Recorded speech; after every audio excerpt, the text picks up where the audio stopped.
Hello everyone, this is Lata Singh from Shraddha Smart Education. I am going to explain lesson 3rd, two stories about flying. Class 10th from First Flight book. So watch this video till the end. Let's start now. Before you read. Since the earliest time, humans have dreamed of conquering the skies. Here are two stories about flying. बहुत समय पहले मनुष्य ने आकाश पर कंक्वेरिंग means होता है dreamed of कंक्वेरिंग विजय पाने का सपना देख लिया था। और here are two stories about flying, और यहाँ पर दो स्टोरीज दे रखी हैं फ्लाइंग के बारे में। सो फर्स्ट है आपकी a young seagull is afraid to fly, how does he conquer his fear. एक छोटा सा समुद्री जो पक्षी है उड़ने से डरता है, वो अपने डर पर कैसे विजय प्राप्त करता है। ये है आपकी first story. And second, a pilot is lost in storm cloud, एक पायलट तूफानी बादलों में गुम हो जाता है। डज ही अराइव सेफ, क्या वो सुरक्षित पहुंच पाता है। हु हेल्प्ड हिम, उसकी हेल्प कौन करता है। अब हम फर्स्ट स्टोरी को पढ़ेंगे। हिज फर्स्ट फ्लाइट, उसकी पहली उड़ान। The young seagull was alone on his legs, एक नन्हा सा सीगल, लेग्स मीन्स होता है narrow horizontal shelf projecting from a wall और हियर अ क्लिफ, जैसे कि एक पहाड़ी पे मतलब छोटा सा लेग्स टाइप बन जाता है वॉल का चट्टान पर, तो उसको बोलते हैं शिलाफलक लेग्स को। तो एक छोटा सा नन्हा सा सीगल शिलाफलक पर अकेला था। His two brothers and his sisters had already phloem away the day before, और उसके दो भाई और बहन पहले ही दिन उड़ गए थे। He had been afraid to fly with them, वो उनके साथ उड़ने में डर गया था कि उनके साथ मैं उड़ूंगा तो मुझे डर लगता था। Somehow when he had taken a little run forward to the brink of the ledge and attempted to flap his wings, he became afraid. जैसे तैसे जब वो भागकर जो उसकी लेज थी शिलाफलक के किनारे तक आया और अपने पंख फड़फड़ाए तो वो फिर से डर गया था। The great expanse of sea stretched down beneath, and it was such a long way down, miles down. और नीचे समुद्र का मीलों लंबा एक मतलब एक्सपेंसिव था, विस्तार था। उसे पक्का विश्वास हो गया कि उसके पंख उसे कभी सहारा नहीं देंगे। He felt certain that his wings would never support him. So he bent his head and run away back to the little hole under the ledge where he slept at night. और फिर उसने क्या करा, last में वो सिर झुकाकर वापस उसी जो उसका होल था उसमें चला गया जहां वो रात को सोता था।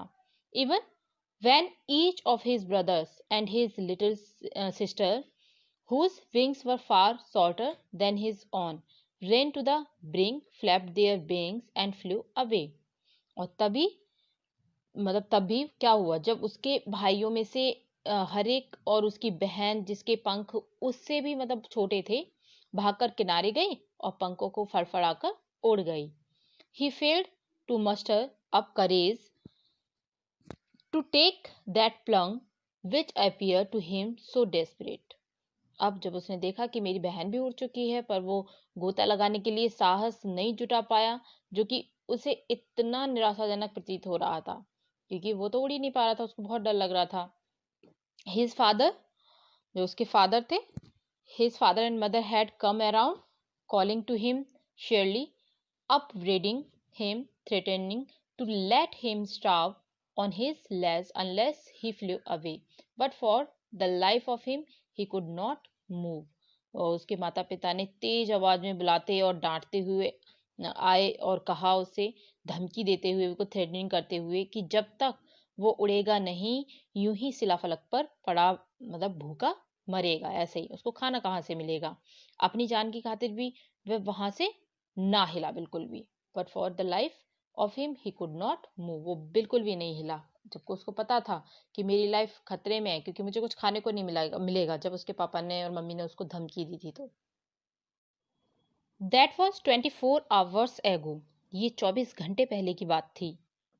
Since then nobody had come near him, तब से अब तक उसके पास कोई भी नहीं आया था। The day before all day long he had watched his parents flying about with his brother and sister, perfecting them in the art of flight, teaching them how to skim the waves and how to dive for fish. एक दिन पहले पूरा दिन उसके अपने माता पिता को अपने भाई बहनों के साथ उन्हें उड़ने की कला में निपुण बनाते हुए देखा, लहरों पर मंडराते हुए उनको छूकर निकल जाना और मछली पकड़ने के लिए डाइव करना, डुबकी लगाना सिखाते वो देखता रहा था ऊपर से बैठकर। He had in fact seen his older brother catch his first herring and devour it standing on a rock, while his parents circled around raising a proud cackle, and all the morning the whole family had walked about on the big plateau midway down the opposite cliff, taunting him with his cowardice. और दरअसल उसने अपने बड़े भाई को अपनी पहली herring मछली पकड़कर चट्टान पर खड़े होकर खाते हुए भी देखा था, जबकि उसके माता पिता जो थे गर्व से उसके चारों ओर चक्कर लगा रहे थे। पूरी सुबह पूरा परिवार एक तरह से मतलब उन उसकी जो कायरता थी ना उसके लिए उसकी हंसी उड़ाते रहे। उसके सामने वाली चट्टान के बीच में मतलब नीचे एक बहुत बड़ा वो था, प्लेट्यू था, पठार था, उस पर टहलता रहा था वो, क्योंकि वो उस पर उड़ा ही नहीं जा रहा था इसलिए। The sun was now ascending the sky, blazing on his legs that faced the south. और वो धीरे से मतलब आसमान में से सूरज ऊपर चढ़ रहा था। उसकी जो शिलाफलक थी, जो शिलाफलक पर वो बैठा हुआ था, blazing on his legs that face the south, तो उसका मुंह साउथ की ओर था। He felt the heat because he had not eaten since the previous nightfall.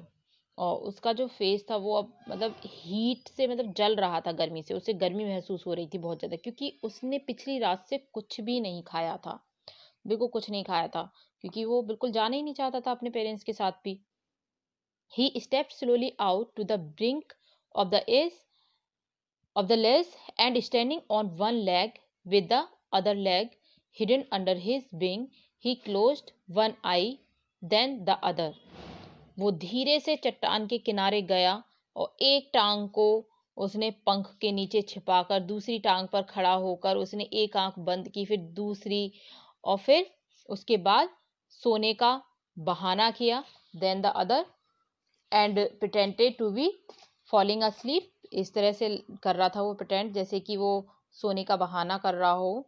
Still they took no notice of him, और he saw his two brothers and his sisters lying on the plateau dozing with their heads sunk into their necks.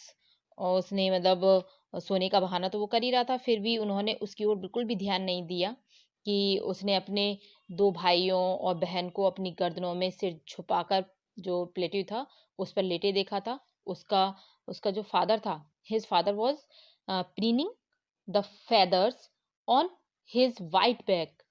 Only his mother was looking at him. जो उसका पिता था अपनी सफेद पीठ पर अपने पंखों को चोंच से मतलब ठीक कर रहा था। केवल उसकी जो माँ थी, she was standing, only his mother was looking at him, उसकी माँ ही उसकी तरफ देख रही थी। She was standing on a little high hump on the plateau, वो भी पठार पर एक ऊंचे मतलब कुबड़ के स्थान पर खड़ी हुई थी, हम्प टाइप निकला हुआ था, वहां पर खड़ी हुई थी। हर वाइट ब्रेस्ट थ्रस्ट फॉरवर्ड, उसकी सफेद जो ब्रेस्ट थी, छाती आगे की ओर निकली हुई थी। Now and again she tore at a piece of fish that lay at her feet and then scraped each side of her beak on the rock. कभी कभी वो अपने पैरों के पास पड़े मछली के टुकड़े को फाड़ लेती थी, फिर अपनी चोंच के दोनों ओर चट्टान पर रगड़कर साफ और तेज कर लेती थी। The sight of the food maddened him. How he loved to tear food that way, scraping his beak now and again to wet it. और खाने का जो सीन था उसे पागल बना दिया उसने। उसे इस तरह खाने को फाड़ना और अपनी चोंच को रगड़कर साफ करना और तेज करना अच्छा लगता था। Now and again to wait it. फिर साउंड आने लगा, गागा, he cried, begging her to bring him some food. अब वो गा गा गा गा वो कुछ खाने लाने के लिए प्रार्थना करता हुआ चिल्लाया कि मुझे खाना चाहिए। गाओ कॉला सी स्क्रीम बैक डेरिसिवली। अब जो ड्राइसिवली मीन्स होता है मॉकिंग, हंसी उड़ाते हुए। फिर गा कॉल आवा, जो अजीब सी आवाज़ थी उसमें ही उत्तर आया चिल्लाते हुए। पर वो इतना मतलब what he kept calling plaintively, लेकिन वो दीनता से पुकारता हुआ था। एंड आफ्टर अ मिनट और so he uttered a joyful scream. 1 और 2 मिनट के बाद वो खुशी से चीखा। His mother had picked up a piece of the fish and was flying across to him with it. और उसकी माँ ने मछली का टुकड़ा उठा लिया और उसकी ओर उड़कर आ रही थी। He leaned out eagerly, tapping the rock with, क्योंकि उसकी माँ जो थी वो अब ईगरली बहुत उत्सुकता के साथ उड़कर उसकी तरफ आ रही थी और मतलब आगे को भी झुकी हुई थी। Tapping the rock with his feet, trying to get nearer to her as she flew across, क्योंकि अपने पैरों से चट्टानों को बजाया उसने और अपनी माँ की ओर बहुत मतलब पास जाने की भी कोशिश की। But when she was just opposite to him, she halted, her wings motionless, the piece of fish in her beak almost within reach of his beak. अब उसके बाद क्या हुआ, लेकिन जब माँ उसके बिल्कुल सामने एक ही सतह पर आई तो वो रुक गई। उसकी टांगें एक तरह से मतलब बिल्कुल ही रुक चुकी थी, मोशनलेस हो गए थे, विंग्स भी बंद हो चुके थे, टांगें लटक गई थी, पंख बिना किसी हरकत के अपनी चोंच में मछली का टुकड़ा दबाए थी, जो लगभग बच्चे की पहुंच में ही था, वो उस तक पहुंच ही पा रहा था। He waited a moment in surprise, wondering why she did not come nearer, and then, maddened by hunger, he dived at the face. और आश्चर्यचकित होकर उसने एक क्षण इंतजार किया कि वो और पास क्यों नहीं आ रही थी। फिर भूख से पागल होकर उसने मछली की ओर डुबकी लगाई। जो सीगल था उसने फिर डुबकी लगा दी मछली की तरफ। Maddened by hunger, he dived at the face. With a loud scream, he fell outwards and downwards into space. Then a monstrous terror seized him, and his heart stood still. अब जब उसने डुबकी लगा दी बहुत उससे भूख से पागल होकर ऊंची चीख मारकर वो आगे होकर मतलब अंतरिक्ष में नीचे की ओर गिरा, ऐसा लग रहा था बिल्कुल हंगर की वजह से कि नीचे की तरफ गिर रहा है मॉन्स्टर टेरर। उसकी माँ झटके से ऊपर की ओर उड़ान भर चुकी थी। He could hear nothing but it only lasted a minute. जब वो माँ के नीचे से गुजरा उसे उसके पंखों की सरसराहट सुनाई दी। तब एक राक्षस रूपी जो मॉन्स्टर टेरर था seized him and his heart stood still. उसने उसे पकड़ा और उसके हृदय की धड़कन रुक सी गई थी। उसे कुछ सुनाई नहीं दिया। He couldn't hear nothing but it only lasted a minute. लेकिन केवल एक ही मिनट रहा वो ये सब जो था।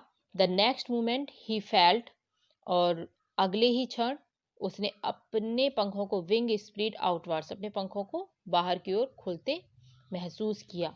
The wind rushed against his breast feather, then under his stomach and against his wings. और छाती के पंखों पर तेज हवा लगी, फिर उसके पेट और पंखों से टकराई। He could feel the tips of his wings cutting through the air. वो महसूस कर रहा था अब कि मेरे जो पंख हैं, पंख के जो कोनों में अब हवा चीरती हुई जा रही थी। He was not falling headlong now. अब वो सिर के बल नहीं गिर रहा था क्योंकि अब वो उड़ना सीख रहा था। He was soaring gradually downwards and outwards. वो धीरे धीरे नीचे तथा ऊपर उड़ रहा था। अब उसे डर भी नहीं लग रहा था। He was no longer afraid. अब वो बिल्कुल भी नहीं डर रहा था। He just felt a bit dizzy. उसको थोड़ा सा उसका जो सर था वो चकराने लगा था। Then he flapped his wings once and he soared upward. और फिर उसने एक बार पंख फड़फड़ाए और दोबारा से ऊपर की ओर उड़ चला गया उड़ता हुआ। एंड वो खुशी से मतलब चीखा और फिर पंख फड़फड़ाए और वो फिर से ऊपर चढ़ गया। गागा गागा गाँव का his mother swept past him, her wings making a loud noise. अब ये शोर करते हुए उसकी माँ उसके पास से पंखों का तेज शोर करती हुई निकली. He answered her with another scream. उसने माँ को फिर चीख कर आंसर दिया, उत्तर दिया. Then his father flew over him screaming. और फिर उसका जो पिता था चीखते हुए उड़ा. He saw his two brothers and his sisters flying around him, curveting and banking and shoring and diving. फिर जो उसने अपने दो भाइयों और बहन को चारों ओर घोड़े की तरह उछाले मारते हुए, तिरछा ऊपर उड़ते हुए और डुबकी लगाते हुए देखा. Then he completely forgot that he had not always been able to fly and commanded himself to dive and soar and call, shrieking shrilly. अब वो पूरी रूप से भूल गया था कि कभी वो उड़ नहीं सकता था. वो तेज चीखता हुआ आगे की तरफ उछालें भरने को और डुबकी लगाने लगा. इस तरह से वो तैयार हो चुका था, डुबकी लगाने लगा था, डाइव करने लगा था. Then he was near the sea now, flying straight over it, facing straight out over the ocean. अब वो समुद्र के पास था, समुद्र में बिल्कुल ऊपर उड़ रहा था. He saw a vast green sea beneath him, with little rays moving over it, and he turned his beak sideways and caved amazedly. और उसने नीचे एक बड़ा हरा समुद्र, उसके नीचे एक बहुत बड़ा समुद्र था ग्रीन कलर का, जिस पर छोटे टीले तैर रहे थे पत्थर के, जिस पर टीलों के समान लहरें तैर रही थी, ऐसा लग रहा था. उसने अपनी चोंच को दोनों ओर घुमाया और खुश होकर कांव कांव करने लगा, cowed amazedly. His parents and his brothers and sisters had landed on this green flooring ahead of him. उसके माता पिता और भाई बहन पहले ही इस हरी सतह पर उतर चुके थे. They were beckoning to him, calling shrilly. और वे लोग उसको चिल्ला चिल्ला कर बुला रहे थे. He dropped his legs to stand on the green sea. उसने हरे समुद्र पर खड़े होने के लिए अपनी टांगें गिरा दी. His legs sank into it. उसकी टांगें उसमें डूब गईं. He screamed with fright and attempted to rise again, flapping his wings. वो डर के मारे चीखा और फिर उसने अपने जो उसके पंख थे उनको फड़फड़ाकर उठने की कोशिश की, पर वो बहुत ही ज्यादा मतलब थका हुआ था, ऐसा लग रहा था, और डरा भी हुआ था. But he was tired and weak with hunger and he could not rise. और वो भूखा भी था, कमजोर भी था और उठ नहीं सकता था इस वजह से. Exhausted by the strange exercise his feet sank into the green sea, and then his belly touched it and he sank no farther. He was floating on it, and around him his family was screaming, praising him, and their beaks were offering him scraps of dog face. उसके बाद क्या हुआ, जब वो बहुत ज़्यादा थका हुआ था, कमजोरी महसूस कर रहा था, वो उठ नहीं पा रहा था, वो इतने इस मतलब विचित्र व्यायाम से इतना थक्कर चूर हो गया था कि उठ नहीं सका. उसके पैर जो थे ना वो हरे समुद्र में डूब गए थे. फिर जब उसके पेट ने पानी छुआ तो वो और भी अधिक डूब गया. वो पानी के ऊपर तैर रहा था और उसके माता पिता भाई बहन उसकी मतलब प्रेज कर रहे थे, उसके लिए प्रशंसा करते हुए, खुशी से चिल्लाते हुए, अपनी चोंचों में डॉग मछली के टुकड़े मतलब उस रख रखे थे कि हम ये देंगे तुम्हें, इस तरह से कर रहे थे. And he had made his first flight. और उसने अपनी पहली उड़ान भर ही ली थी. इसके बाद उसने करेज दिखाया और फर्स्ट फ्लाइट उसने अपनी पूरी कर ली. So we have completed first story, his first flight, in this video. So if you like this video, share, subscribe, comment and don't forget to press bell icon. Second part हम इसका next video में complete करेंगे. A pilot is lost in a storm cloud. Okay.